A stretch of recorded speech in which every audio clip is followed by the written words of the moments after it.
Programming concept को समझने के लिए लर्न विद सौरभ चैनल को सब्सक्राइब कीजिए। Hi everyone, welcome back to SQL series. I hope all are doing well. Today class we are going to learn about SQL commands, database structures, database commands और data types. अगर आप मेरे channel पे new हो, ये video नए देख रहे हो तो मेरे चैनल को सब्सक्राइब करके बेल आइकन को प्रेस कर लीजिए। जो भी मैं कॉन्सेप्ट समझाऊंगा एसक्यूएल के बारे में वो आपको सही टाइम पे मिल जाए और आपका जो कंसेप्ट है वो क्लियर हो जाए। तो चलिए शुरू करते हैं। सो पहले हम देखेंगे कि एसक्यूएल का कमांड्स क्या होता है।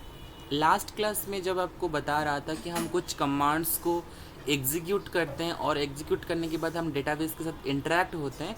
सो आज हम टेक्निकली समझेंगे कि कमांड्स क्या होता है और हम कमांड्स को कैसे एग्जीक्यूट करते हैं। सो कमांड्स बेसिकली एक इंस्ट्रक्शंस होता है जिसे हम इस्तेमाल करते हैं डेटाबेस के साथ इंटरेक्ट करने के लिए, राइट। सो ये डेटाबेस को बताता है कि मुझे कौन सी एक्शन को परफॉर्म करना है। एक्शन मीन्स जैसे कि retrieving data, inserting new records, updating existing informations or deleting records. So SQL commands are instructions used to communicate with database. They tell the database what action to perform, such as retrieving data, inserting new records, updating existing informations और deleting records. मुझे कौन से action perform करना है तो ये commands database को बताता है। सो हमारे पास जो भी कमांड्स है हम वन बाय वन उसको डिस्कस करेंगे। पहले नंबर 1 कमांड में आता है DDL यानी कि data definitions language. Data definition language का काम क्या है?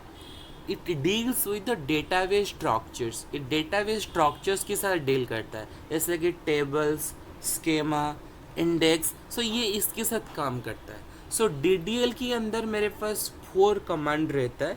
नंबर 1 कमांड है मेरे पास क्रिएट, उसके बाद आता है अल्टर, उसके बाद आता है ड्रॉप, उसके बाद आता है ट्रॉनकेट। सो ये जो 4 कमांड है अभी उसके बारे में टेंशन लेने की ज़रूरत नहीं है। अभी हम ओवरव्यू देख रहे हैं। जब हम क्लास आगे बढ़ेंगे सो मैं एग्जाम्पल के साथ हर एक कमांड को एग्जीक्यूट करके आपको दिखाऊंगा। बट अभी के लिए जान लीजिए डेटा डेफिनेशन लैंग्वेज DDL के अंदर ये 4 कमांड आता है, create, alter, drop and truncate, right. So create क्या करता है? क्रिएट एक टेबल क्रिएट कर सकता है, डेटाबेस क्रिएट कर सकता है। ऑल्टर यानी कि टेबल के स्ट्रक्चर्स को चेंज कर सकते हैं। ड्रॉप यानी कि मुझे डेटाबेस हो गया या टेबल हो गया उसको परमानेंटली डिलीट करना है तो मैं ड्रॉप का इस्तेमाल करूँगा। ट्रॉनकेट मुझे स्ट्रक्चर्स रखना है बट मुझे उसके अंदर जो डेटा को है उसको डिलीट करना है तो मैं उसके लिए ट्रॉनकेट का इस्तेमाल करूँगा। ये जितने सारे कमांड्स हैं हम एग्जाम्पल के साथ उसको देखेंगे। उसके बाद आता है नंबर 2 में आता है DML, data manipulation language. Work with data inside tables. हमने एक डेटा बेस बनाया, डेटाबेस के अंदर हमने एक टेबल क्रिएट किया। सो उस टेबल के अंदर हम डेटा को इंसर्ट करेंगे, राइट। टेबल तो बना लिया, टेबल की स्ट्रक्चर बना लिए, उसकी मान लो हमने एक टेबल बना लिया, राइट। सो टेबल बनाने के बाद उसके अंदर भी मुझे कुछ डेटा ऐड करना है। ये सपोज मान लीजिए मैं एक स्कूल का टेबल बना लिया, राइट। एक स्कूल की डेटाबेस के अंदर एक स्टूडेंट का टेबल बना लिया तो उसके अंदर मुझे अगर डेटा को फिल करना है तो मैं कौन सी कमांड को इस्तेमाल करूँगा? इंसर्ट का कमांड का इस्तेमाल करूँगा। मुझे उस डेटा जो मैं इंसर्ट किया उसको मैं अपडेट करना चाहता हूँ, अपडेट कमांड यूज़ करूँगा। मुझे अब ज़रूरत पड़ा कि मैं उसकी डेटा को डिलीट कर दूँ, सो डिलीट का कमांड यूज़ करूँगा। बेसिकली जो DML होता है, डेटा मैनिपुलेशन लैंग्वेज, हम उसको काम करते हैं टेबल के अंदर जो डेटा है उसके साथ काम करने के लिए हम DML का इस्तेमाल करते हैं। उसके बाद आता है डेटा क्वेरी लैंग्वेज यानी कि DQL। सो DQL का काम क्या है? What is the purpose of the DQL?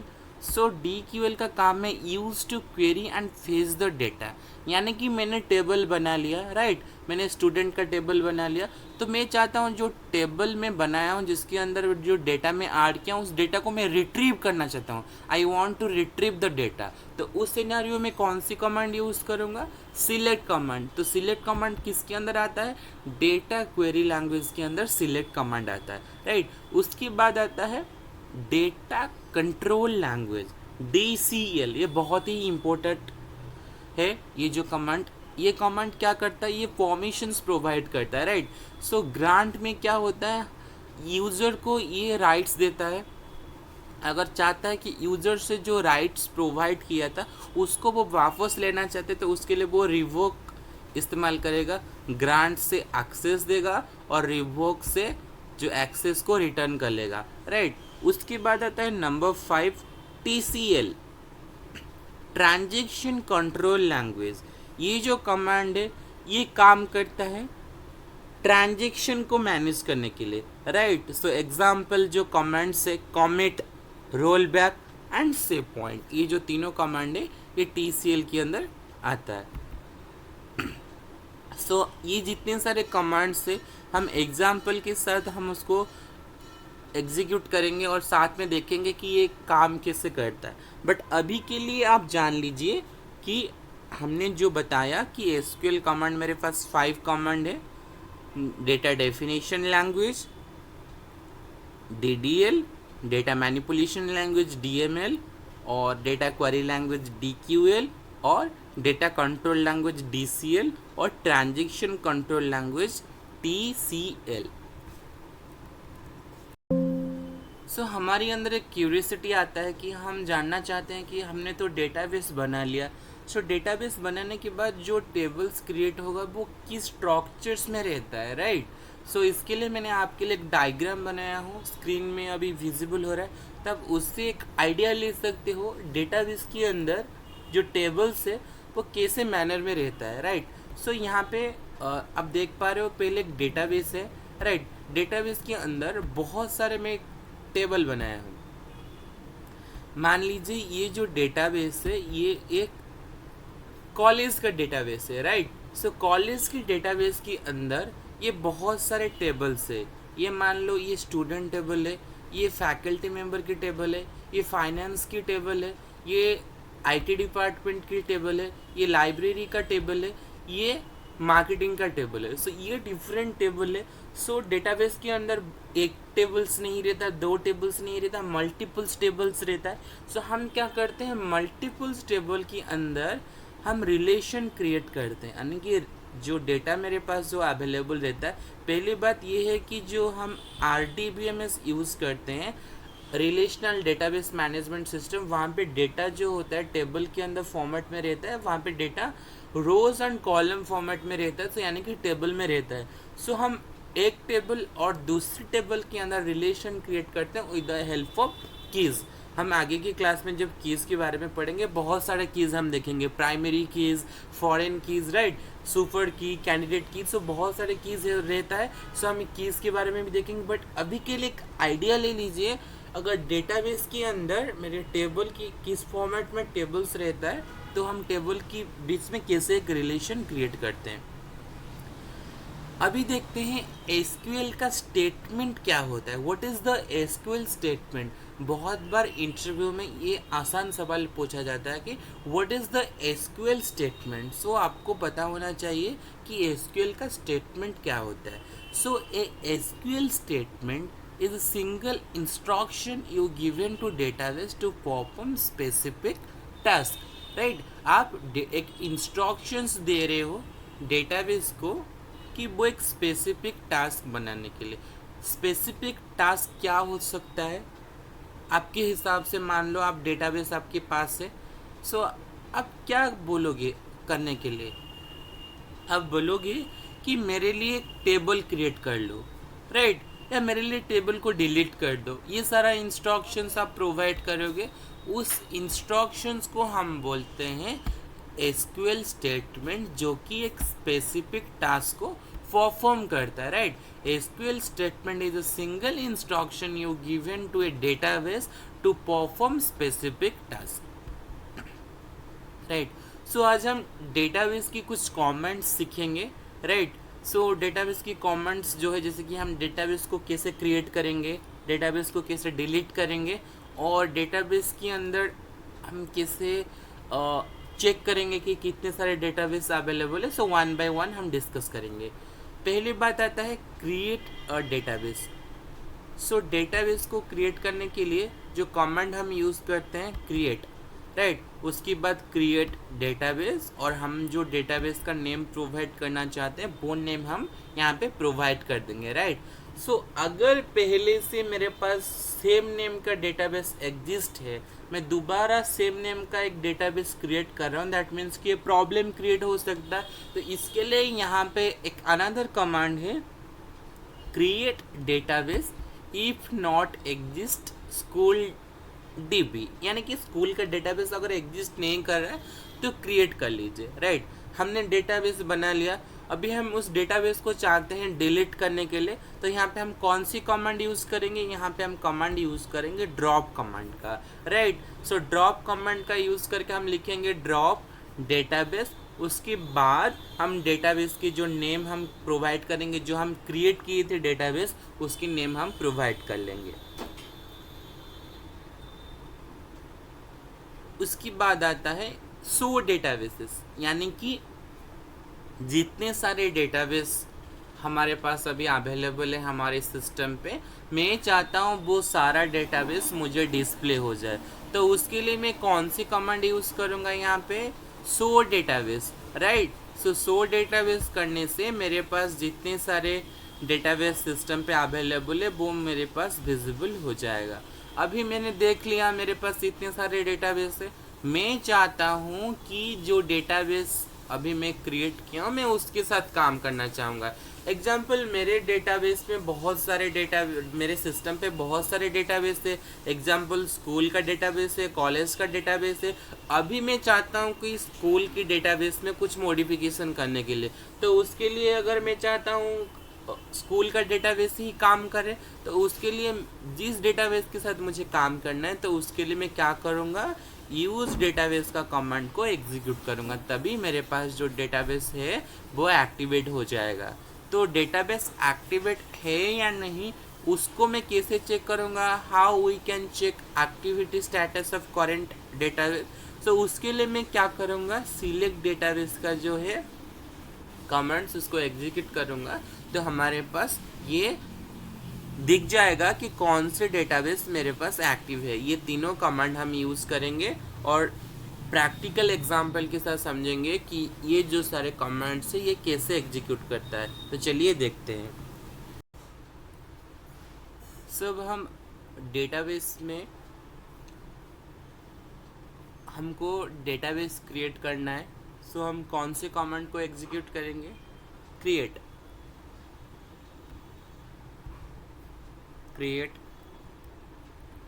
Database, और हम एक डेटाबेस की नेम प्रोवाइड करेंगे, राइट, ट्यूटोरियल। सो यहाँ पे हम एक ट्यूटोरियल नाम की एक डेटाबेस को क्रिएट कर रहे हैं। यहाँ पे ये बटन को क्लिक करने से ये पूरा फाइल है वो एग्जीक्यूट करेगा, इस बटन पे क्लिक करने से जो हाईलाइटेड पार्ट है वो एग्जीक्यूट करेगा, राइट। सो मैं हाईलाइटेड पार्ट को एग्जीक्यूट करता हूँ।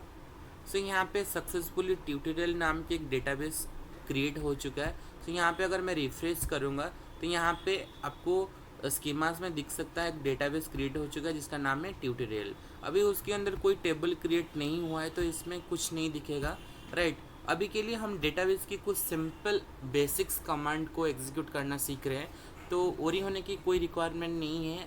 मैं आगे जब क्लास बढ़ाऊँगा तो वहाँ से मैं हर एक कमांड्स को एग्जाम्पल के साथ एग्जीक्यूट करके आपको दिखाऊंगा। सो अभी मेरे पास डेटाबेस बन चुका है।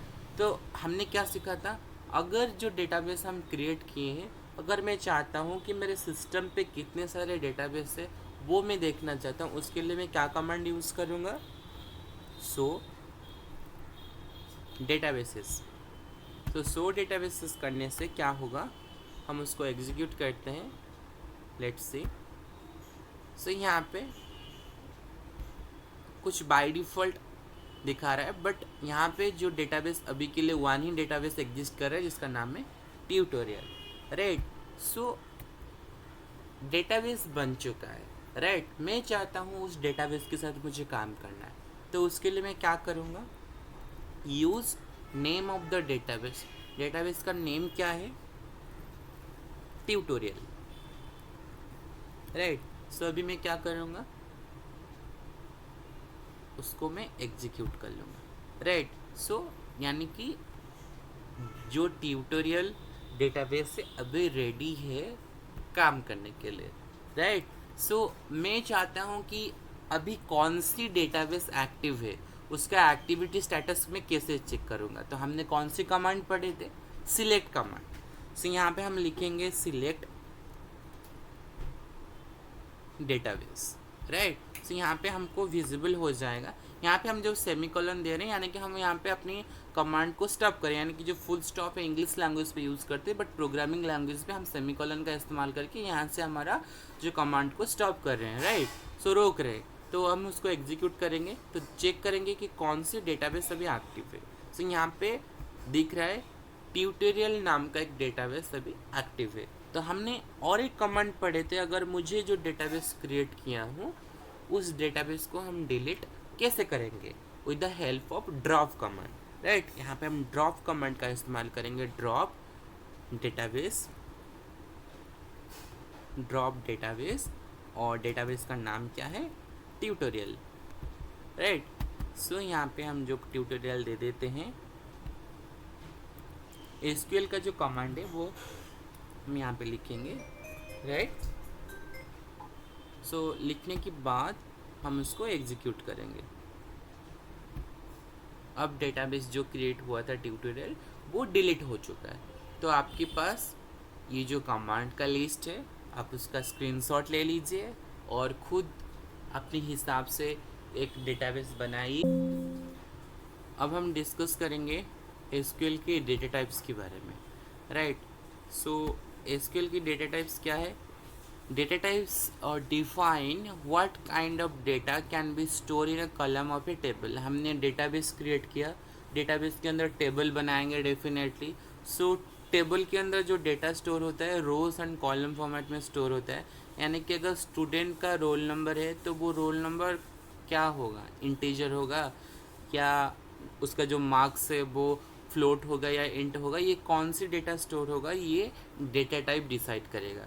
सो डेटा टाइप जो है स्लाइटली वैरी करता है डिफरेंट डेटाबेसेस के लिए, बट जो कैटेगरी है वो सेम ही है। जैसे कि हमारे पास नंबर 1 में आता है numeric data type, all numeric value stores होता है, जैसे कि int, big int, small int, decimal, float, bit और बुलियन, राइट। और ऐसे ही स्ट्रिंग वाला जो डेटा टाइप से, कैरेक्टर वाला डेटा टाइप से वो स्टोर होता है, एग्जाम्पल कैर, भारकार, टेक्स्ट, ग्लोब। और डेट एंड टाइम्स का भी डेटा टाइप्स होता है, जैसे कि मुझे डेट स्टोर करना है और टाइम को स्टोर करना है, और डेट एंड टाइम और टाइम स्टैम्प्स को स्टोर करना है, ओनली ईयर को स्टोर करना है। तो इसलिए मैं date and time data types जो है उसको यूज़ करूँगा। और मुझे अगर बाइनरी वैल्यू को स्टोर करना है, बाइनरी डेटा टाइप यूज़ करूँगा, राइट। सो ऐसे ही हम एसक्यूएल में डेटा टाइप्स को यूज़ करते हैं। सो बेसिकली आज की क्लास में हमने जो डिस्कस किया, बहुत ही बेसिक्स कमांड को हमने एग्जीक्यूट किया। सो आज हम क्या देखें, आज की क्लास पे हमने डिस्कस किया कि एसक्यूएल का कमांड्स क्या होता है, और सारे कमांड्स को हमने 1 बाय 1 डिस्कस किए, और डेटाबेस स्ट्रक्चर को भी डिस्कस किए, और एसक्यूएल स्टेटमेंट को समझा, और हमने डेटाबेस को क्रिएट करना, डिलीट करना, ये सारे कमांड्स को एग्जीक्यूट किए, और एंड ऑफ द क्लास में हमने एसक्यूएल का डेटा टाइप्स को भी डिस्कस किया। अगर आज की क्लास आपके लिए यूज़फुल रहा है तो वीडियो को लाइक कीजिए। अगर आप चाहते हो कि कोई फ्रेंड्स है उनका कंसेप्ट क्लियर करना है तो उनको आप भेज के उनका मदद कर सकते हो, और मेरे चैनल को ज़्यादातर सब्सक्राइब कीजिए। आपका सब्सक्रिप्शन मुझे मोटिवेट करता है आपके लिए टेक कंटेंट जनरेट करने के लिए। आज के लिए इतना ही, मिलते हैं आगे की क्लास में, तब तक पढ़ाई जारी रखिए।